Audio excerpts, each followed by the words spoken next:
r/NoSleep. Posted by u/Drechenaux. We ran into a Banshee while exploring an abandoned farm. I am an urban explorer along with a group of my friends, whose names I'll be changing for the purpose of the story. As you can imagine, with the pandemic and lockdowns, we haven't gotten to do much during the past year, but after much waiting, finally, the time came when we could get going once again. So one day, I found myself walking at the crack of dawn to the local train station. It was there I met up with George. George was the oldest out of the four of us. He also acted that way. He gave off an older brother kind of air of protectiveness, especially around me. He was trying to say something, I could tell that as much, but I couldn't figure out what it was. "I can't tell what you're saying with your face mask still on," I told him. Technically we were all still required to wear masks, but people were rather lax with this rule now, and George smiled as he lowered his. "I just wanted to say hi. It's been a while," George said. He then paused. "How did your meeting with the doctor go?" I shrugged. "Nothing can be done apparently. I met with another specialist last week and he said the same thing." "Oh, I'm sorry that it's turned out like that," George said with a morose expression that lit up as he saw someone approaching behind me. I turned around to see Jack. If George was the responsible older brother, then Jack was the mischievous younger one.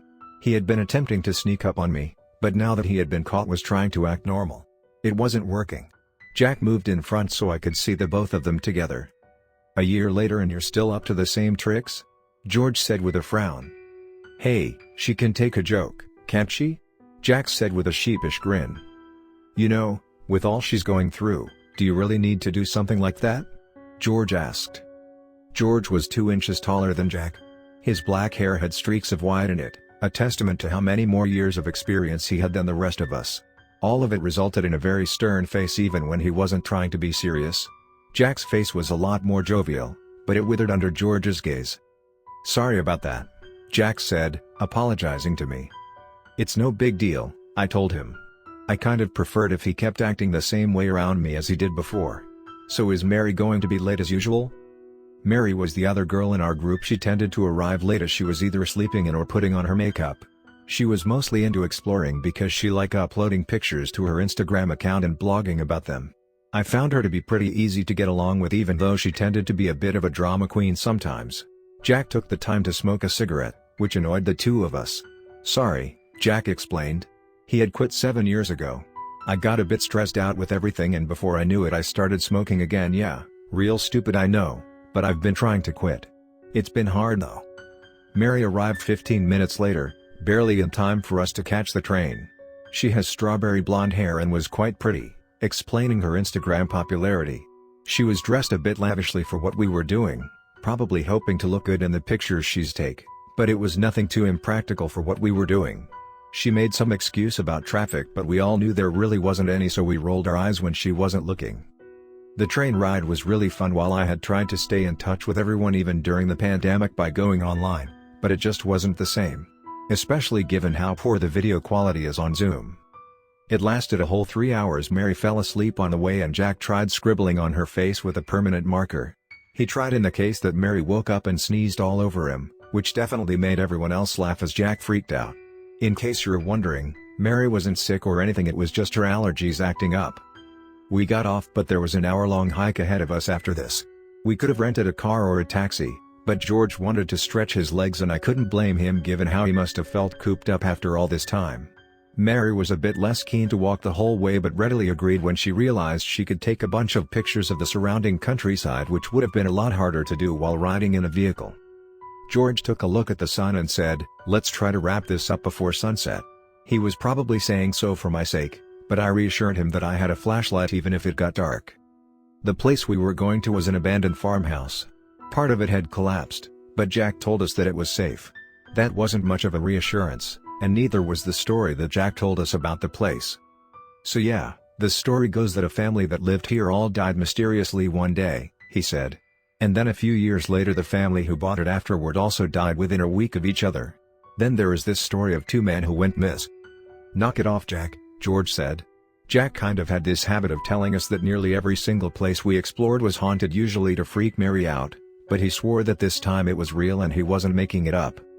We spent some time wandering around the farm, and I had to say that it was quite beautiful. With our outdoor exploring done and the sun rapidly descending, We then decided to actually go inside. There was nothing overtly creepy about the place, I guess, aside from what our minds invented.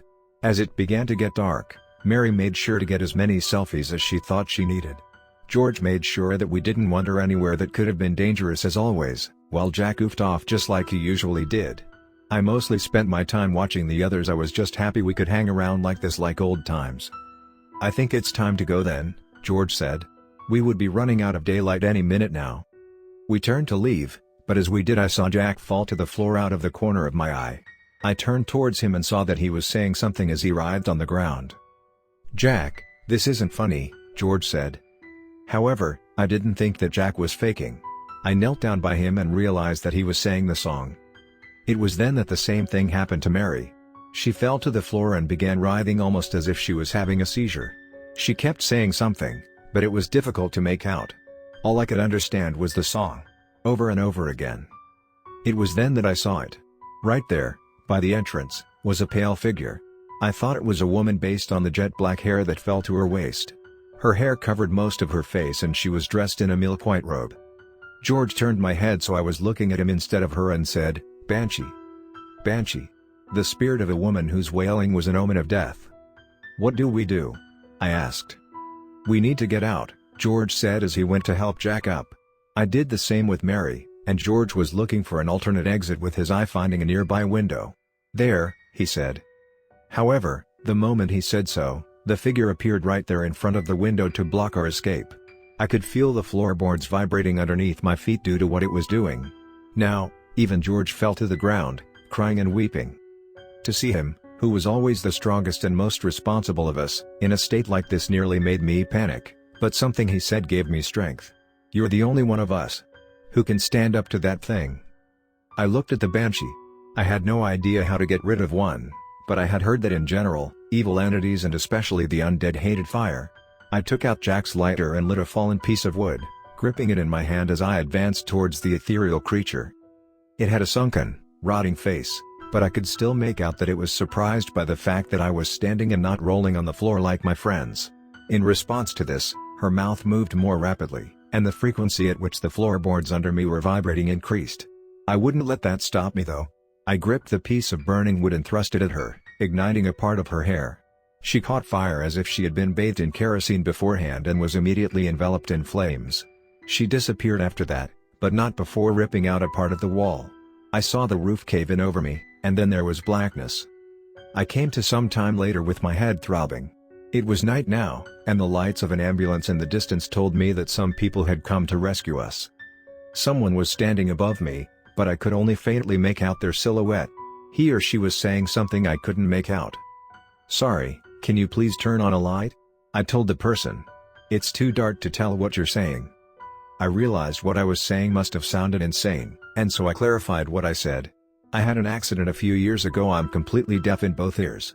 I am good at reading lips though." Thankfully everyone else survived with nothing more than a few minor injuries. The official story was that the place caved in because it was so old and none of us brought up what we had seen to the authorities. None of us would have believed them. I found out later that the other members of my group began seeing images of death the moment they heard the song. Not only of themselves but of close family members and friends.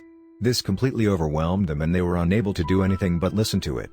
Not only that, but listening to the song was physically painful. Mary described it like having a migraine but 1,000 times worse, something she would be familiar with given that she had suffered from them earlier in her life.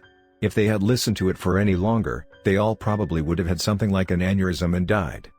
A banshee's wail is usually said to be an omen of death, but I think the one we ran into was far more malevolent. It didn't just want to foretell our deaths, it wanted to trap us and kill us right there and then. I don't know if by burning it I destroyed it and that means that my friends are completely safe, but they seem to be perfectly fine for now, so I certainly hope. Don't take my word for it though, I don't know if that will destroy a banshee if ever you happen to run into one. My hearing's still the same as always, but I'm less upset about that now. After all, if it weren't for that, none of us would have gotten out of there alive. But I'd certainly advise all of you to be careful, especially while exploring abandoned areas.